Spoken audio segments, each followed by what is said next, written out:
Análisis Viva. Un espacio único de la Bolsa Institucional de Valores, donde los especialistas económicos más renombrados ofrecen semana a semana sus perspectivas sobre los mercados financieros. Análisis Viva. ¿Qué tal? Bienvenidas, bienvenidos. Mi nombre es Salvador Leal, director de comunicación de la Bolsa Institucional de Valores, y les doy la bienvenida al podcast semanal Análisis Viva. Recuerden que queremos conocer sus opiniones, preguntas o sugerencias, así que no olviden escribirnos a análisis@viva.mx. Démosle ahora la bienvenida a nuestro invitado el día de hoy. Él es Alexis Milo, analista económico. Muchas gracias, Alexis, por estar con nosotros en este Análisis Viva. No, Salvador, siempre un gusto recibir una invitación de ustedes para estar en Análisis Viva. El tema del momento es la inflación. Tuvimos recientemente una información sobre INEGI, cómo nos fue en las últimas semanas.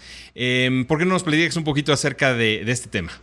Así es. Mira, el INEGI publicó la inflación para marzo. Salió en 0.99% mensual, que es una tasa muy alta, es una tasa no vista en al menos 10 años para un mes de marzo.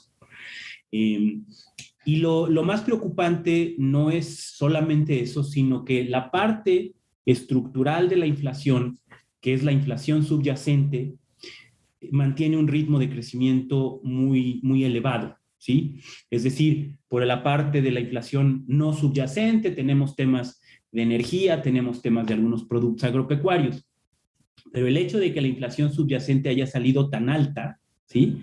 Casi 7%, pues lo que representa es que la economía está teniendo presiones estructurales de inflación. Eso es un tema. Y lo más importante, te diría que es que eso complica el panorama de la política monetaria, porque el Banco de México había estado aumentando su tasa de interés un poco para frenar las presiones inflacionarias. Y justamente también se publicaron muy recientemente las minutas de la última decisión de política monetaria, en donde lo que el banco discute es que ellos estaban anticipando que las presiones inflacionarias empezaran a ceder. Incluso por ahí algunos miembros, el subgobernador Esquivel, por ejemplo, mencionó que ellos veían que si la inflación ya tenía menos presiones, el propio Banco de México podría irse más despacio, etcétera. Y todo esto quiere decir que pues, el panorama para la política monetaria pues, se complica de manera importante, sobre todo porque además los últimos datos que tenemos de crecimiento, sobre todo para la segunda mitad del año pasado e inicios de pues muestran que la economía mexicana no está creciendo. Entonces, este es un poco el panorama, Salvador. Presiones de inflación mayores a lo esperado, estructurales, ¿no? Por eso hacía énfasis en la parte subyacente, con una política monetaria que de alguna manera ya empezó a reaccionar. Algunos analistas creen que demasiado temprano. Y al reaccionar, pues obviamente se va acabando el margen para poder aumentar más. Y todo esto es particularmente preocupante pues, en una economía que no está creciendo y que entonces la disyuntiva que va a tener el Banco de México pues, es bastante importante, ¿no? ¿Ves tú algún escenario de recesión, de estaflación? ¿Cómo ves un poco los siguientes meses, Alexis? Mira, el pronóstico, el consenso de crecimiento para este año anda alrededor del 1.8%, ¿sí? Es decir, no se ve un panorama recesivo, ¿sí? Sin embargo, este crecimiento de 1.8, que es más o menos lo que el consenso de los analistas, como te decía, pues es una recuperación que sigue siendo relativamente lenta, ¿sí?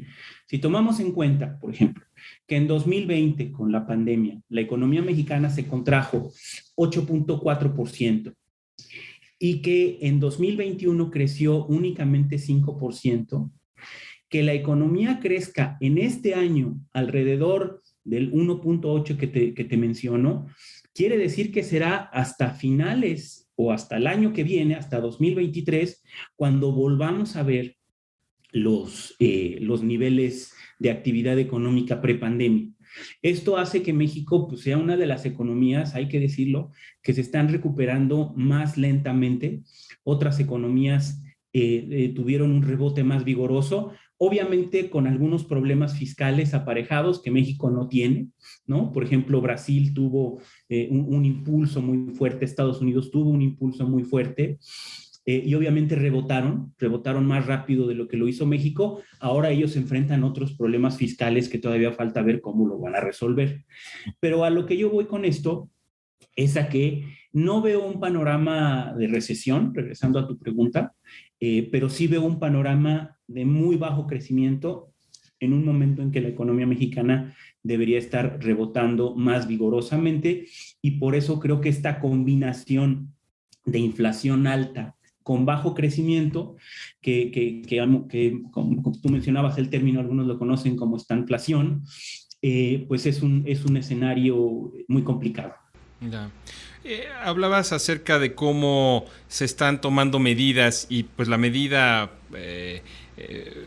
que generalmente o el actor que generalmente se encuentra en el centro de este tipo de decisiones relacionadas con la inflación, pues es el Banco Central de cada país. ¿Cómo estás viendo estas decisiones de política monetaria a lo largo del mundo? Mira, y qué bueno que lo mencionas, porque este tema de la inflación alta es algo global y es algo que de por sí ya veníamos viendo en muchos países, digamos, con el impulso fiscal, por ejemplo, en Estados Unidos, donde, como tú sabes, el gobierno invirtió muchos recursos, sobre todo destinados a los consumidores, y esto, pues, obviamente generó presiones de inflación. En algunos otros países, las presiones de inflación fueron, pues, por interrupciones en la oferta de algunos bienes y servicios, ¿no? Y pues ya más recientemente toda esta presión sobre los precios de las materias primas que ha causado la guerra, la invasión de Ucrania por parte de Rusia. La combinación de todo esto hace que en mayor o menor medida todos los países o la inmensa mayoría de los países del mundo estén enfrentando inflaciones altas, eh, y pero como en algunos países, por ejemplo, como mencionaba hace un momento, la recuperación ha sido más vigorosa, esos bancos centrales sí van a poder ajustar de manera más rápida. Por ejemplo, la Reserva Federal, el Banco Central de Estados Unidos, anunció que va a aumentar 1/4 de punto en todas las reuniones que va a tener en este año. Y eso obviamente pues lo pueden lograr, lo pueden hacer, pues porque la economía de Estados Unidos se ha recuperado de manera más vigorosa. Algo parecido vimos en Brasil, algo parecido estamos viendo en general en la región. En Europa un poco menos, porque pues, tú sabes que Europa ha crecido menos, ¿no? También tiene una inflación menor y por lo tanto quizá el Banco Central Europeo va a tener que reaccionar de una manera quizá más cautelosa de lo que lo están haciendo en otros lados. Eso es, digamos, parte de la tendencia global, pero te diría que precisamente por lo que mencionaba hace un momento, creo que el panorama para la política monetaria en México es más complicado. Es más complicado por el bajo crecimiento y es más complicado, como te decía, porque para algunos analistas el Banco Central empezó muy pronto. Mira, para darte una idea y poner en perspectiva esto, se espera que la Reserva Federal de Estados Unidos, que como tú sabes, las condiciones de política monetaria en Estados Unidos importan mucho para lo que pasa en México, se espera que la Reserva Federal aumente alrededor de 250 puntos base, 2,5 puntos, ¿sí?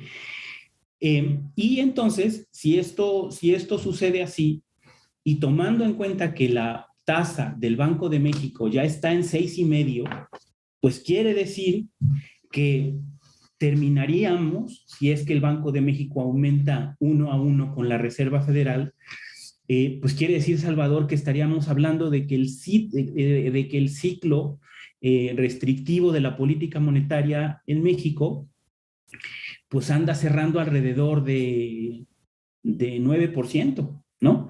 Lo cual pues es una tasa muy alta si además consideramos de nuevo que pues la economía no está creciendo, ¿no?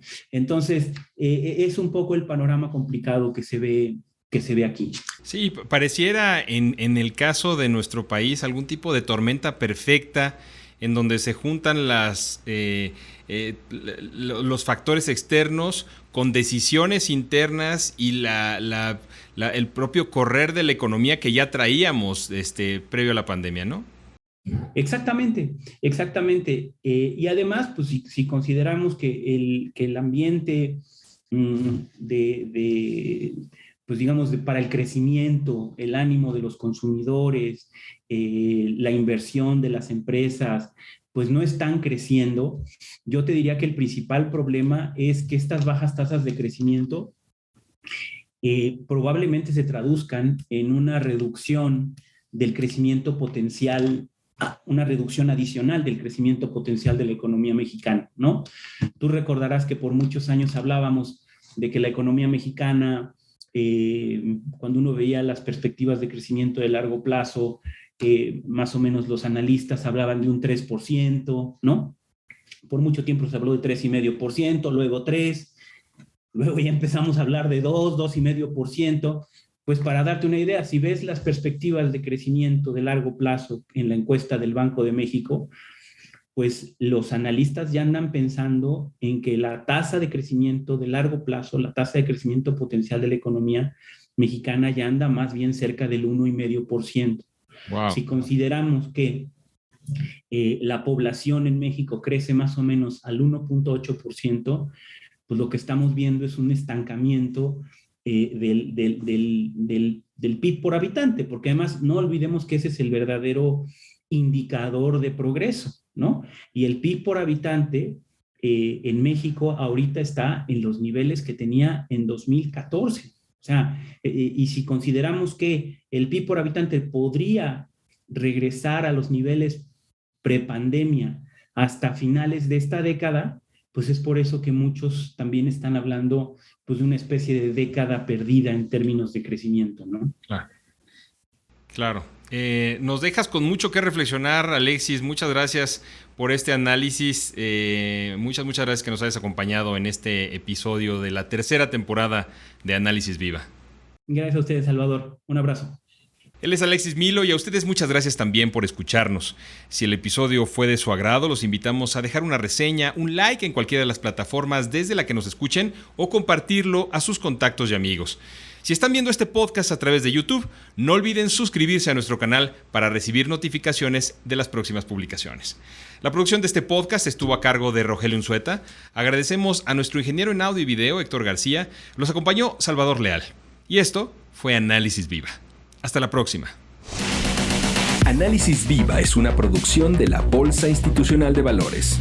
Suscríbete a nuestro podcast, síguenos en todas nuestras redes sociales y visita nuestro sitio web viva.mx para que obtengas la información más completa de los mercados en México. Análisis Viva.